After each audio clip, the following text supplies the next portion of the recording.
आप सभी का स्वागत है सेशन स्टडी में। और आप लोग देख रहे हैं सोशियोलॉजी यानी कि क्लास 12 के सोशियोलॉजी के इंपॉर्टेंट क्वेश्चन को पढ़ रहे हैं हम लोग। तो टॉप 10 क्वेश्चन बताने वाले थे, तो बहुत सारा लंबा बहुत लंबा वीडियो बन रहा है, इसलिए हम इसको अलग से वीडियो बना रहे हैं। और ठीक है, 5 नंबर अंक वाला जितने भी क्वेश्चन है चलिए देख लेते हैं, सब फटाफट पढ़ लीजिए आप लोग।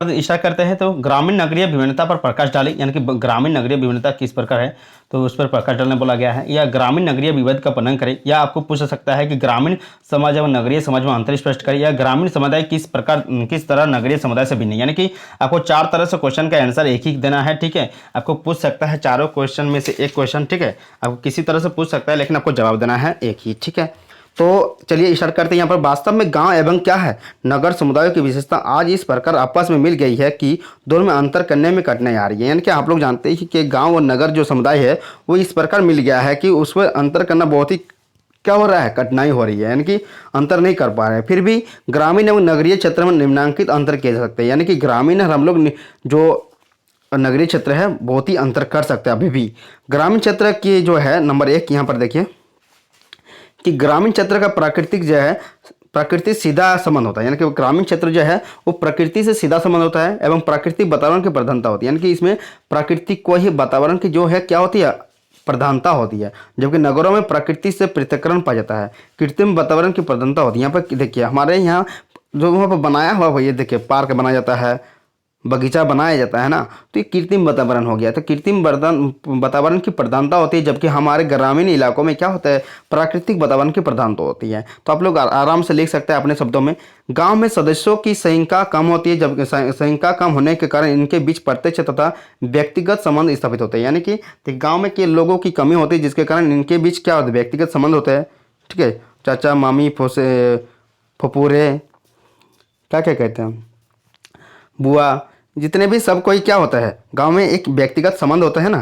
तो जबकि नगर को आकार बड़ा होने के कारण यहाँ सदस्यों के बीच प्रत्यक्ष व्यक्तिगत संबंध का अभाव होता है। यानी कि बहुत ही कम यहाँ पर व्यक्तिगत संबंध होता है। गांव में कृषि की प्रधानता होती है, जब काफ़ी कम लोग गैर कृषि कार्य से जुड़े होते हैं। यानी कि गांव में जब सबसे ज़्यादा कृषि की जाती है, जबकि शहर में क्या होता है, लोग भिन्न भिन्न प्रकार के व्यवसाय जैसे यांत्रिक व्यापार, व्यवसाय, शासन एवं अन्य गैर कृषि काम करते हैं। तो आप आसानी से लिखते हैं। गाँव में क्या होता है, गाँव में जनसंख्या घनत्व काफ़ी कम होता है, जबकि शहर में जनसंख्या घनत्व बहुत ज़्यादा होता है। आपको गांव क्या है, कस्बा क्या है, शहर क्या है, इस जितना भी सारा है ना कर लेना है, हमारे चैनल में पहले से वीडियो है। गांव में चूंकि सदस्य का व्यवसाय, रहन सहन, खान पान, रीति रिवाज तथा जीवन पद्धति एक जैसे होती है। यानी गांव में जो चूंकि सदस्य होते हैं वहाँ पर रहन सहन, खान पान, रीति रिवाज क्या होता है, सब कोई एक जैसे होती है।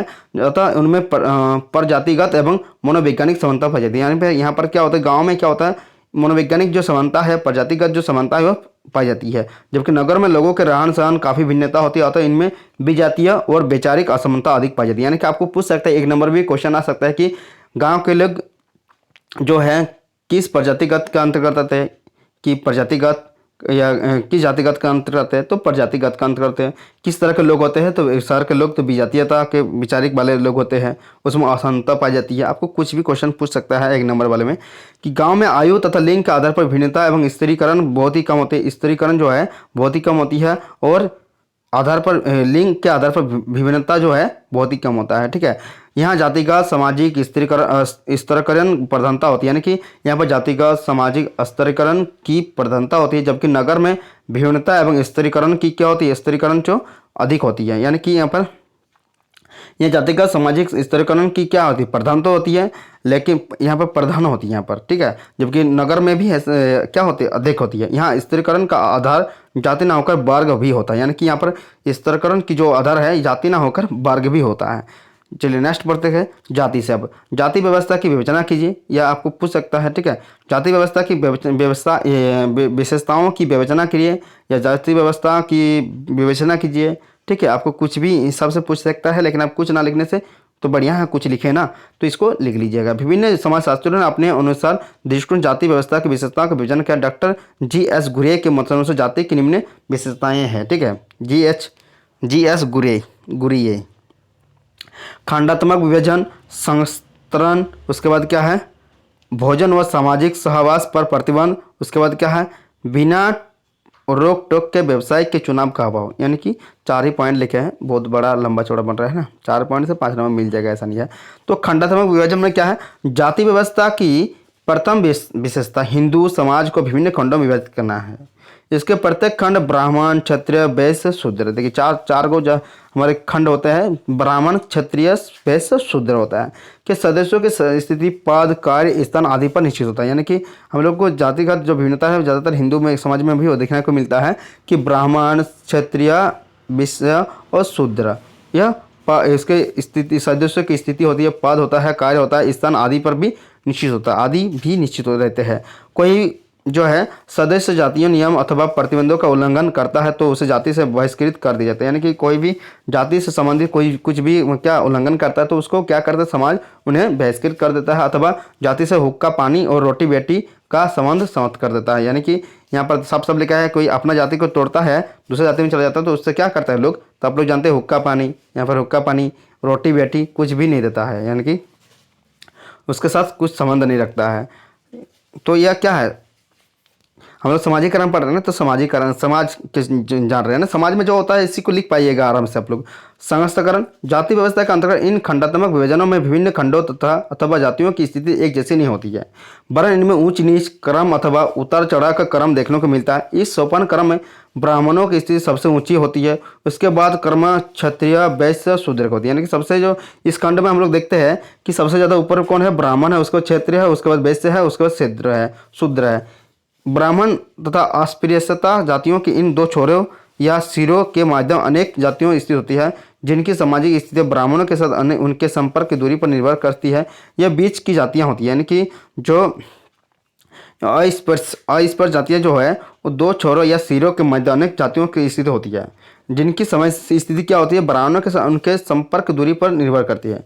यह बीच की जातियां अपने से ऊंची जातियों के साथ अधिक से अधिक संपर्क बढ़ाने का प्रयास करते हैं ताकि उनकी सामाजिक प्रतिष्ठा उन्नत हो सके। यानी कि जो बीच की जातियां होती है वो ऊंची जातियों के साथ क्या संपर्क बनाना चाहता है ताकि उनकी जो सामाजिक प्रतिष्ठा है वो उन्नत बन सके। ठीक है, जाति व्यवस्था के इस संस्करण में धन, प्रतिष्ठा एवं अन्य दरों पर परिवर्तन संभव नहीं है। इसलिए प्रोफेसर मजमुद्दर और मदान का कहना है कि उपयुक्त मालूम होता है कि जाति एक बंद वर्ग है। क्या कहा है कि देखिए जाति एक बंद वर्ग है, किसने कहा है, तो प्रोफेसर मजमुद्दर और मदान का कहना है। ठीक है, आप लोग को यह क्वेश्चन आ सकता है, जाति एक बंद वर्ग है किसने कहा है, मजमुद्दर का क्या कहना था, जाति क्या है, तो जाति आपको जाति का डेफिनेशन भी पूछ सकता है। ठीक है, तो आप लोग इसको लिख दीजिएगा तो आंसर हो जाएगा कि भोजन व सामाजिक सहवास पर प्रतिबंध अथवा रोक।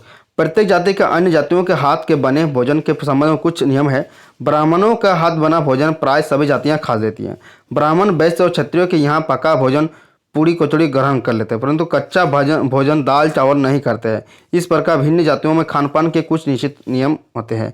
यानी कि ब्राह्मण कुछ भी पकाएंगे तो सब कोई खा लेंगे, ब्राह्मण वैश्य क्षत्रियों के यहाँ खा लेंगे पका हुआ पूड़ी कचौड़ी खाएंगे, लेकिन भात का मतलब कच्चा भोजन जो है दाल चावल नहीं खाएंगे। इस प्रकार जो खान की व्यवस्था है कुछ निश्चित नियम होते हैं। ठीक है, यह देखे जाते हैं। बिना रोक टोक के व्यवसाय के चुनाव का अभाव। इस व्यवस्था में के अनुसार विभिन्न जातियों के व्यवसाय पूर्ण निश्चित होते हैं, यानी कि पूर्व निश्चित होता है कि उससे बिना रोक टोक के व्यवसाय के चुनाव अभाव, यानी कि वो अपना जो वो व्यवसाय के चुनाव का मतलब अभाव होता है, वो चुन नहीं सकता है।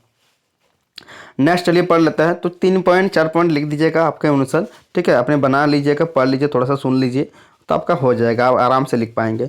पर्यावरण आंदोलन में सरकार की भूमिका वर्णन करें, तो पर्यावरणीय आंदोलन पर प्रकाश डालें, या आपको पूछ सकता है। ठीक है, या आप दोनों में से आपको दोनों क्वेश्चन का एक ही जवाब है कि पर्यावरण प्रदूषण ने मानव जाति के भविष्य को अंधकारमय बना दिया है। ठीक है, आप लोग पर्यावरण प्रदूषण के बारे में लिख दीजिएगा, उसके आंदोलन में क्या हो रहा है। देखिए पर्यावरण इसमें लिख सकते हैं आप लोग, जो चिपको आंदोलन है उसको भी कहना है। पूरे विश्व के लोगों का ध्यान पर्यावरण पर गया है, नई चिंता का संचार हुआ है। पर्यावरण की रक्षा सरकार एवं गैर सरकारी तंत्र लग गए हैं, जिसके परिणामस्वरूप पर्यावरण का और अधिक विषाक्तता होने से बचा लिया गया है। यानी कि पर्यावरण को प्रदूषण होने से बचा लिया गया है क्योंकि सरकार तंत्र और जो गैर सरकारी तंत्र है सब मिलकर क्या कर रहे हैं, पर्यावरण प्रदूषण पर पर्यावरण जो प्रदूषण हो रहा है उसको रोक लगाने की क्या नियम बना रहा है, ताकि और पेड़ लगाए और क्या पर्यावरण को कैसे बचाएं, उस तरीका को ढूंढ रहा है। पर्यावरण आंदोलन में सरकार की भूमिका बहुत ही महत्वपूर्ण रही है। यही निम्नांकित तथ्य से हम लोग कुछ तथ्यों को देख लेते हैं। ठीक है, जो सरकार द्वारा क्या क्या मतलब जो महत्वपूर्ण मतलब क्या संगठन बनाया गया था कि ताकि पर्यावरण क्या प्रदूषण को रोक पाए। तो राष्ट्रीय पर्यावरण नायक की स्थापना की गई थी। पर्यावरण वाहिनी का गठन किया गया था। वन्य जीवन सुरक्षा अधिनियम 1972 की स्थापना अधिनियम बनाया गया था, नियम 1 बनाया गया था। ठीक है, वन संरक्षण वृक्षारोपण बनाया गया था कि यह क्या है, यह निम्नांकित तथ्य है जो जिसके द्वारा पर्यावरण प्रदूषण को रोक सकता है सरकार। ठीक है, तो इसमें पर्यावरण प्रदूषण नियंत्रण के लिए बनाए गए अधिनियम, यानी कि पर्यावरण प्रदूषण को नियंत्रण करने के लिए अधिनियम बनाया गया था। जल प्रदूषण निवारण एवं नियंत्रण अधिनियम 1974, वायु प्रदूषण निवारण एवं नियंत्रण अधिनियम 1974। यहाँ पर देखिए जल उपकरण अधिनियम तथा पर्यावरण सुरक्षा अधिनियम, यह क्या है, सभी पर्यावरण प्रदूषण नियंत्रण के अधिनियम है। ठीक है, अब देखिए यहाँ पर 54 नंबर देख रहे हैं, संशोधित राष्ट्रीय वन नीति बनाया गया था। तो राष्ट्र सरकार द्वारा पर्यावरण शिक्षा में प्रशिक्षण की व्यवस्था की गई थी। प्रशिक्षण संस्थान, देखिए यह प्रशिक्षण संस्थान खोले गए थे कि ताकि पर्यावरण प्रदूषण को रोक पाए। इंदिरा गांधी राष्ट्रीय वन रेंजर कॉलेज, भारतीय वन प्रबंधन संस्थान भोपाल, भारतीय वन जीवन संस्थान, पर्यावरण शिक्षा केंद्र अहमदाबाद। ठीक है, राष्ट्रीय शैक्षणिक अनुसंधान एवं प्रशिक्षण परिषद। ठीक है, पर्यावरण संरक्षण अधिनियम, केंद्रीय गंगा प्राधिकरण 1950, यानी कि जिसके तहत क्या पर्यावरण को इस मतलब यह प्रशिक्षण कराकर बच्चों को या छात्रों को जिसके तहत क्या पर्यावरण प्रदूषण को रोक पाए, इसके कुछ उपाय खोजने का एक क्या था, जरिया था। ठीक है, यानी कि लोगों को शिक्षित करके किस तरह से मतलब एक केंद्र खोला गया था जिससे क्या पर्यावरण के बारे में पढ़े तथा उस पर कार्य करे और प्रदूषण को क्या करे, रोक पाए। उपयुक्त व्याख्या से स्पष्ट है कि पर्यावरण आंदोलन में सरकार की भूमिका अहम रही, यानी कि पर्यावरण प्रदूषण से जो हो रही थी जिसके कारण पर्यावरण आंदोलन हुआ था, तो इसकी जो भूमिका जो है सरकार की बहुत ही अहम रही है। नेक्स्ट हम लोग पंचायती राज व्यवस्था की पढ़ते हैं। पंचायती राज संस्था की त्रिस्तरीय व्यवस्था क्या है, यह संविधान के 73वें संशोधन की मुख्य विशेषता क्या है, यह आपको पूछ सकता है कि पंचायती राज एक्ट जो है 1992 की जो विशेषताएं क्या है, यानी कि आपको पंचायती राज से संबंधित कुछ भी पूछे तो इसको लिख देना है। क्या कीजिएगा, जो नहीं आता है तो कुछ ना लिखे ना। तीनों क्वेश्चन का आंसर क्या है, तीन ही है। ठीक है, तीनों क्वेश्चन का आंसर क्या है, एक ही है। ठीक है, थोड़ा सा यहाँ पर देखिए कि 24 अप्रैल 1993 के देश भर में 73वां संवैधानिक संशोधन अधिनियम लागू किया गया था। इसकी प्रमुख बातें निम्नलिखित है। यह 3 स्तरीय जो है स्तर है स्थापित होगी जो ग्राम, प्रखंड, तहसील या ताल्लुक तथा जिला स्तर पर रहेगी। इस तरह की इसकी संरचना पर एक पिरामिड भांति है। 20 लाख से अधिक जनसंख्या वाले प्रत्येक राज्य में त्रिस्तरीय पंचायत राज प्रणाली लागू की गई। तीनों स्तर पर पंचायतों में सीटें सीधा निर्वाचन द्वारा भरी जाएंगी। इस व्यवस्था में अनुसूचित जाति व जनजाति के लिए निश्चित आरक्षित सीटें जनसंख्या के अनुपात के आधार पर होगी।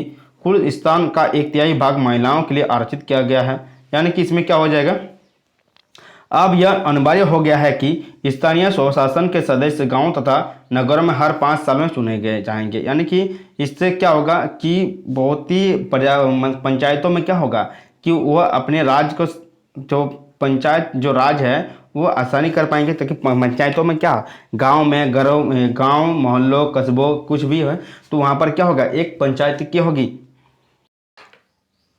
एक डेवलप होगा। ठीक है, यानी कि उन्नति होगी जिसके कारण से क्या होगा कि पंचायतों में, गांव में, घरों में और सभी जगह क्या होगा, एक विकसित होगी, यानी कि विकास होगा। ठीक है, धीरे धीरे। तो पंचायत का बनने का उद्देश्य यह था कि गांव में भी विकास हो सके। ठीक है, जो चुनाव है तो चलिए यहाँ पर देखिए, संरचना के आधार पर लोकतंत्र के प्राथमिक यानी प्रारंभिक इकाई ग्राम सभा स्थित है।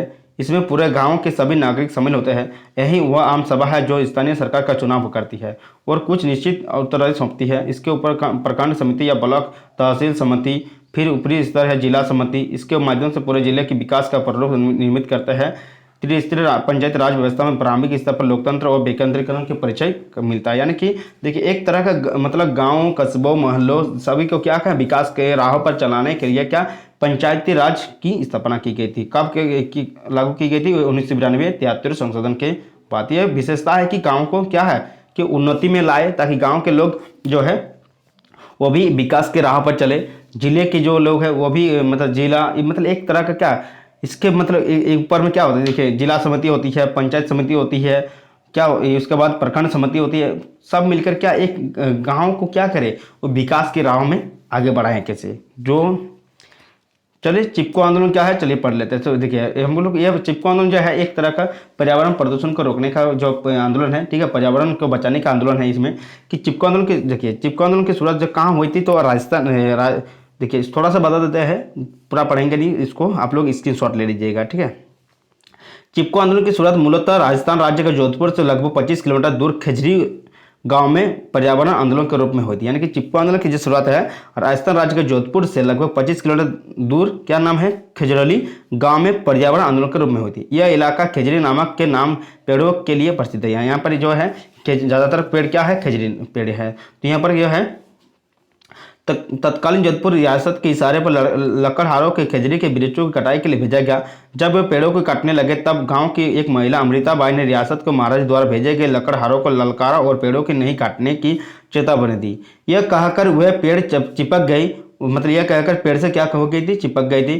पेड़ों से चिपकने का यह आंदोलन समाप्त नहीं हुआ। एक लंबे आंदोलन के बाद 1970 से 1972 में पुनः यह आंदोलन हुआ। उत्तराखंड के चमोली जिले से गोरा देवी के नेतृत्व में हुआ शुरू हुआ। 1970 के अनिश्चित भारी वर्षा से अत्यंत विनाशकारी बाढ़ आ गई। अलकनंदा घाटी में पानी से 100 वर्ग किलोमीटर भूमि को डुबो दिया। सैकड़ों घर गिर गए। लगभग 500 एकड़ धान की खड़ी फसल नष्ट हो गई। गांववासी जिन्होंने विनाश की मार सही वनों की अनादुत कटाई, भूस्खलन तथा बाढ़ के बीच अंत संबंध की पहचान करने लगे थे, यह देखा कि वे गांव भूस्खलन से सबसे अधिक प्रभावित हुए जो सीधे उन जंगलों के नीचे स्थित थे। यानी कि देखिए पेड़ की कटाव के कारण जो होते हैं भूस्खलन हो रहा था, जिसके कारण जो गांव के लोगों को बहुत ही ज़्यादा नुकसान पहुंचा था। गांव के लोगों उन जंगलों के नीचे स्थिति थी जहां पेड़ों की कटाई की गई थी। विरोध शुरू हुआ, लेकिन सरकार ने जंगलों की वार्षिक नीलामी कर दी और पेड़ों की काटने के लिए ठेकेदार को लोग रेनी जंगल पहुँचा दिया। यानी कि यहाँ पर जो जो कब हुआ था 1970 से 72 में, यह क्या रैनी गांव चमेली जिले से गौरी देवी के यहाँ पर शुरू हुआ था। लेकिन ये जो है ये उत्तराखंड पहुंच गया था जाकर। उत्तराखंड में ये जो है उत्तराखंड में क्या हुआ था, वहाँ पर नीचे देखिए ऊपर में जमीन है, ऊपर में क्या है पेड़ है, सब है, वहाँ पर क्या है नीचे गांव बस्ती है। तो भूस्खलन का प्रभाव ज़्यादातर कहाँ किसको झेलना पड़ा, तो गांव के लोगों को। धान चला गया, बहुत फसलें नष्ट हो गई, गांव लोग के बेसहारा हो गए, धन की कमती हो गई, गांव वासी के जितने भी घर थे तो वह क्या हो गए थे, टूट गए थे। सरकार ने क्या किया था उस समय कि गांव काटने के लिए क्या मतलब ठेकेदार को दे दिया था। तो ठेकेदार को नीलामी कर दिया था, जिसके कारण से वहाँ पर ठेकेदार चले गए थे काटने के लिए। रैनी जंगल पहुँचा, जैसे ही पहुँचा वहाँ पर सूचना मिलते ही गांव के महिला मंडल की प्रमुख गौरी देवी ने दूसरी गृहणियों की इकट्ठा किया और जंगल जा पहुंची। उनके प्रतिरोध पर पेड़ों के काटने ठेकेदार का पुरुष दल हक्का बक्का रह गया। गांव महिलाओं ने पेड़ों की रक्षा के लिए उनसे चिपक कर अपनी जान देने का तक जिसे उग्र पहल पर उतारी थी। चिपको आंदोलन के दौर की यह सनसनी फैला देने वाली घटना थी, जिसने लोगों में पर्यावरण संरक्षण के प्रति जागरूकता का सक्रियता जागृत होती है। यानी कि देखिए जो यानी कि इसमें पेड़ से चिपक गए थे, इसके चिपको आंदोलन का मतलब क्या है, मतलब जो वहाँ के जो जितने भी महिलाएं थे वो जाकर किससे चिपक गए थे, जंगल के पेड़ों पर, जिसके कारण से इसका नाम पड़ा है चिपको आंदोलन। ठीक है, तो महिलाओं ने बहुत ही गांव के पेड़ों को बचाने के लिए क्या क्या मतलब वहाँ के जितने भी पेड़ थे वो क्या कि सरकार ने उसको ठेकेदार को मतलब सरकार नीलामी कर देते कि ठेकेदार को काटने के लिए रैनी जंगल को, लेकिन महिलाओं ने बचा ली। तो देखिए जंगल काटना सही नहीं है, क्योंकि हमारे ही नुकसान पहुंचा था, क्योंकि ऑक्सीजन आप लोग खरीद कर नहीं भर सकते हैं। ठीक है, सांस नहीं, ऑक्सीजन जो है खरीद कर सांस नहीं ले सकते हैं, हमें स्वतंत्र रूप से मिलना चाहिए। ठीक है, तो हमें पर्यावरण के जो संरक्षण करना चाहिए। सही बोल रहा है कि जागरूकता फैलाना चाहिए, सक्रियता जागृत हुई और धीरे धीरे अभी देखिए पर्यावरण के ऊपर बहुत ही काम चल रहा है। तो पर्यावरण हमें हर साल एक पेड़ लगाना चाहिए, जिससे हमारे पर्यावरण को क्या होना चाहिए, एक साल पेड़ लगाए तो देखिए जितना दिन आप जीवित रहेंगे बहुत सारा पेड़ हो जाएगा। तो आप ये हर साल एक पेड़ लगाइए और उसको सेवा दीजिए, तो वह जरूर एक क्या होगा, एक 50 रुपये 50 से 100 वो अपना विकसित करना जानता है। देखिए पर्यावरण जो है अपना विकसित करना जानता है, उसको छोड़ दीजिएगा ना वो अपने आप विकसित हो जाएगा।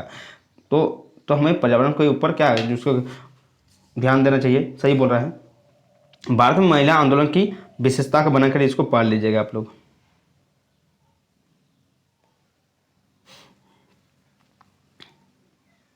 इसको स्क्रीनशॉट ले लीजिए।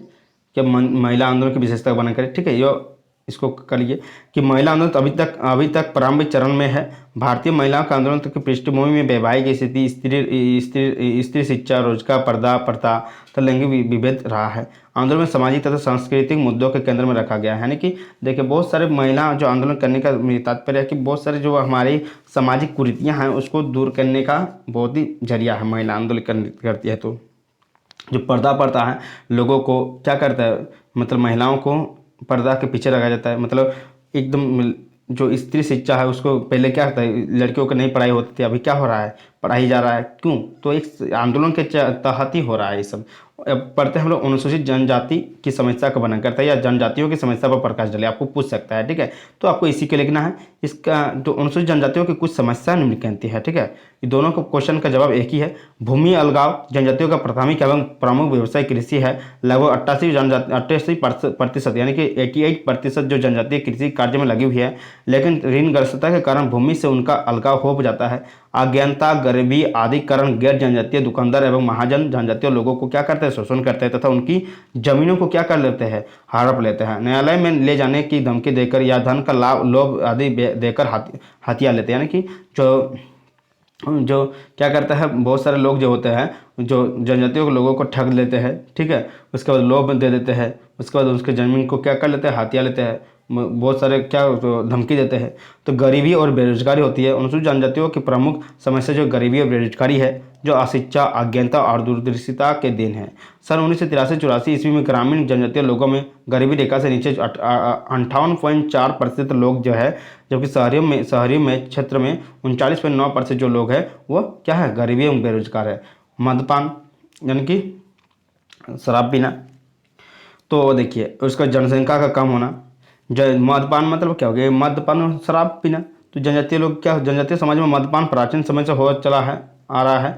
पहले भी ये लोग अपनी पारंपरिक पेय पदार्थ का सेवन करते थे, जबकि जो स्वास्थ्य के लिए कम हानिकारक था।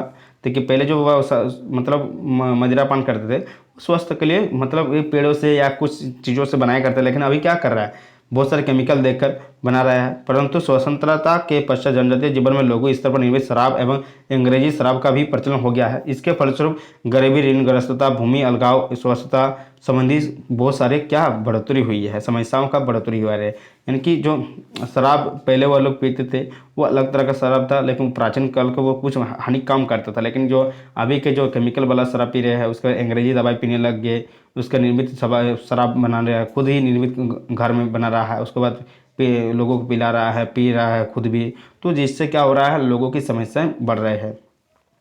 जनसंख्या में कमी है, जिसके कारण कुछ जनजातियों में जनसंख्या कम होने के प्रबल समस्या है। इसका प्रमुख कारण है परिस्थिति में आमूलचूल परिवर्तन है तथा मनुष्य प्रवृत्ति में संबंध है। असंतुलन के साथ ही अमानवीय वन नीति, जिसके फल से बड़ी जनजातियों की जनसंख्या बढ़ोतरी हुई है तथा छोटी जनजातियाँ लुप्त हो जा रही है। सही कह रहा है, छोटी जनजातियाँ जो है वो धीरे धीरे लुप्त हो जा रही है। तो मिलते हैं नेक्स्ट वीडियो के साथ, तब तक के लिए देखते रहिए। सीएसएन स्टडी कैसी लगी आप लोग को जरूर कमेंट बॉक्स में कमेंट कीजिए। साथ ही हमारे लिए एक जरूर वीडियो बनाइएगा कि ताकि हमें ऐसा है कि हम आप लोग के लिए मदद कर पा रहे हैं। ठीक है, जय हिंद।